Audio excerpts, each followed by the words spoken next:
आज का जो टॉपिक है हमारा सेल्फ एक्साइटेड डीसी जनरेटर का है। ठीक है, सेल्फ एक्साइटेड डीसी जनरेटर क्या होता है। ठीक है, यहाँ पे हम ये देखेंगे सेल्फ एक्साइटेड डीसी जनरेटर किसको बोला जाता है। अब यहाँ से इसके नाम से ही पता चल रहा है कि ये क्या हमारे पास सेल्फ मतलब खुद ही ये क्या करेगा, अपने अंदर वोल्टेज पैदा करेगा। किस कारण करेगा, एक रेजिड्यूल मैग्नेटिज्म नाम का एक चुंबक होता है इसमें, किसके बीच में, पोलों के बीच में। जैसे कि यहाँ पे अब यहाँ पे मैं आपको पोल बना के बताता हूँ। यहाँ पे एक नॉर्थ पोल है, यहाँ पे एक साउथ पोल है। इस तरीके से आपके पास दो मैग्नेटिक पोल हैं। अब यहाँ पे क्या है, ये जो इसमें क्या होंगे, ये मैग्नेटिक पोल क्या करते हैं, हमेशा इसके गुण कैसे होते हैं। जैसे कि आपको पता होगा ये एक मैग्नेट है, मैग्नेट में क्या होता है, ये एक नॉर्थ और दूसरा साउथ। तो इस तरीके से इसमें जो चुंबकीय रेखाएं जो होती हैं, मैग्नेटिक लाइंस, तो यहाँ पे क्या होता है, जो बाहर से कैसे जाती है, नॉर्थ से साउथ की ओर चुंबकीय लाइन चलती है, और अंदर से किस तरीके से चलती है, नॉर्थ से साउथ की ओर, साउथ से नॉर्थ की ओर। इस तरीके से हमारी चुंबकीय लाइन इस तरीके से काम करती है, बाहर से और अंदर से। अब यहाँ पे हम यहाँ पे देखते हैं, यहाँ पे क्या होता है, हमारे पास एक वाइंडिंग होती है जिसके पोलों के ऊपर की जाती है, उसको नाम दिया जाता है फील्ड वाइंडिंग। ठीक है, उसको नाम दिया जाता है फील्ड वाइंडिंग। इसके पोलों के ऊपर जो वाइंडिंग की जाती है मैग्नेटिक पोलों के ऊपर, तो उसको क्या बोला जाता है, फील्ड वाइंडिंग। कौन सी फील्ड वाइंडिंग होती है, उसको बोला जाता है शंट फील्ड वाइंडिंग।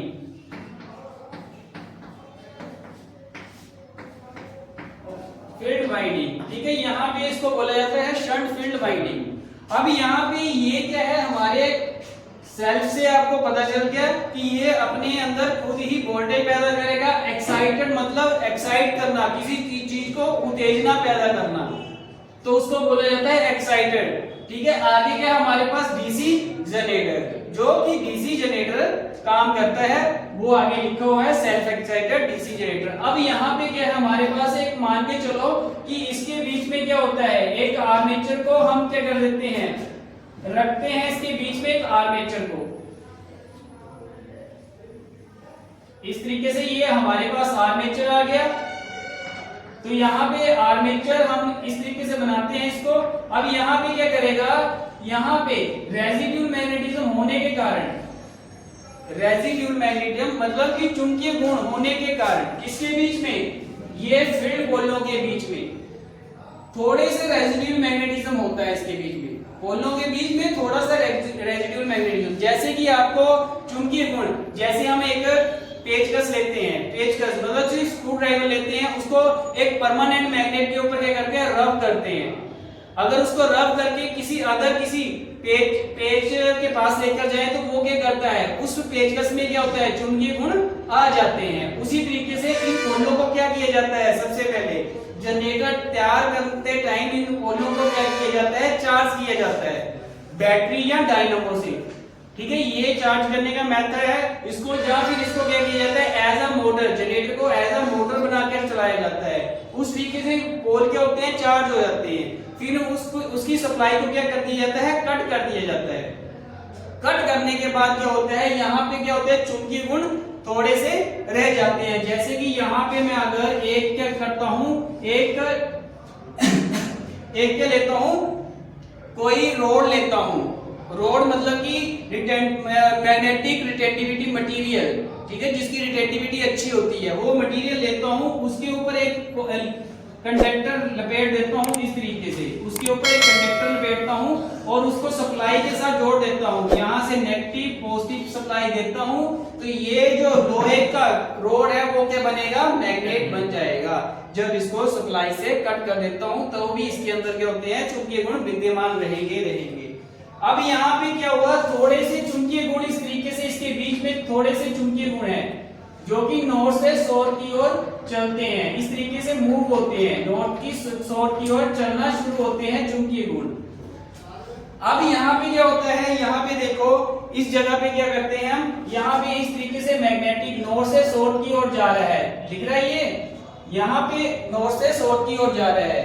अब यहाँ पे ये क्या है, इसमें थोड़े से चुंबकीय गुण है, मतलब कि हल्के से चुंबकीय गुण है। अब यहाँ पे ये जब कंडक्टर को घुमाया जाएगा, आर्मेचर को इस चुंबकीय गुण के बीच में घुमाया जाएगा, इस मैग्नेटिक फ्लक्स के बीच में घुमाया जाएगा, तो इसके बीच में क्या होगी, ईएमएफ पैदा होगी, ईएमएफ पैदा होगी।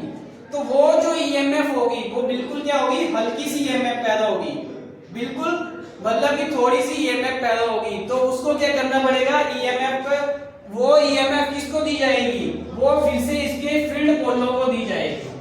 ठीक है, जो थोड़ी सी ईएमएफ पैदा हुई, मान के चलो अब यहाँ पे मैग्नेटिक फ्लक्स है 5 वेबर है इसका मैग्नेटिक फ्लक्स। अब इसको क्या किया, इसने जो वोल्टेज पैदा की, इस मैग्नेटिक फ्लक्स से जो वोल्टेज पैदा हुई, ये मान के चलो ये आपकी 20 वोल्टेज के आसपास वोल्टेज पैदा कर दी इसने।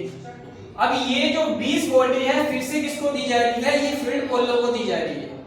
अब ये फील्ड पोल क्या कर रहे हैं, ये फील्ड पोल क्या कर रहे हैं, फिर से थोड़ा सा इसमें और रेजिड्यूल मैग्नेटिज्म, थोड़ा सा और चुंबक बढ़ना शुरू हो गया, इस तरीके से मैग्नेट और थोड़ा सा बढ़ना शुरू हो गया।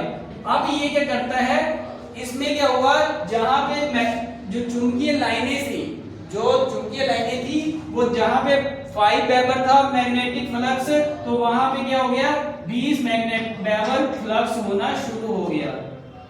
ठीक है, अब यहाँ पे क्या हुआ, इसने क्या किया, इसने वोल्टेज और ज्यादा पैदा करना शुरू कर दी, मान के चलो 150 वोल्टेज पैदा करना शुरू कर दी इस तरीके से। अब ये 150 वोल्टेज किसको दी जा रही है, फिर से इसी को दी जा रही है, फील्ड वाइंडिंग को। इस तरीके से ये क्या करता जाएगा, जब तक इस मैग्नेटिक फ्लक्स का सैचुरेशन पॉइंट नहीं आ जाता है, एक लास्ट पॉइंट नहीं आ जाता है, तब तक ये क्या करता रहेगा, ये क्या करता रहेगा, अपनी वोल्टेज को कंटिन्यू काम करवाता रहेगा। समझ आई, जब इसका सैचुरेशन पॉइंट, लास्ट एक सैचुरेशन पॉइंट आ जाएगा, मैग्नेटिक फ्लक्स का लास्ट सैचुरेशन पॉइंट आ जाएगा, उसके बाद क्या होगा, उसके बाद जो वोल्टेज आर्मेचर की प्रॉपर वोल्टेज है, मान के चलो इसने 250 वोल्टेज निकालना शुरू कर दी, 250 वोल्टेज निकालना शुरू कर दी, उसके बाद क्या करेंगे हम, इसके बाद लोड पे इसको लगा देंगे, लोड के ऊपर अटैच कर देंगे। जैसे यहाँ पे देखो ये शंट फील्ड वाइंडिंग है इस तरीके से, और यहाँ पे आर्मेचर है, ये आर्मेचर है। अब इस तरीके से हम क्या करते हैं, इसकी ये कनेक्शन डायग्राम है, यहाँ पे इस तरीके से, अब यहाँ पे इस तरीके से लोड लगा देते हैं, यहाँ पे ये लोड लग गया। अब यहाँ पे क्या है, ये हमारी शंट फील्ड वाइंडिंग है,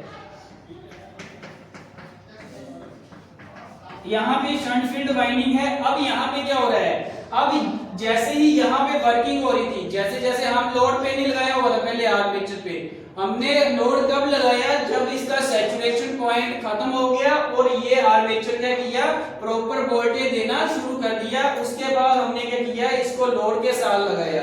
अगर इसको पहले लोड के साथ लगाते हैं तो क्या होता, ये जो लोड है क्या करता, ये आर्मेचर में पैदा होने वाली वोल्टेज, अगर कम वोल्टेज पैदा होती तो ये सारी की सारी वोल्टेज कौन ले जाता, अपना लोड ले जाता। तो इसीलिए लोड को कब लगाया जाता है, डीसी जनरेटर के केस में, तो जब हमारी प्रॉपर वोल्टेज निकलना ना शुरू हो जाए, तब उसके बाद हम क्या करते हैं, उसको लोड के साथ अटैच करते हैं। इस तरीके से ये हमारा सेल्फ एक्साइटेड डीसी जनरेटर काम करता है। लग गया पता सभी को?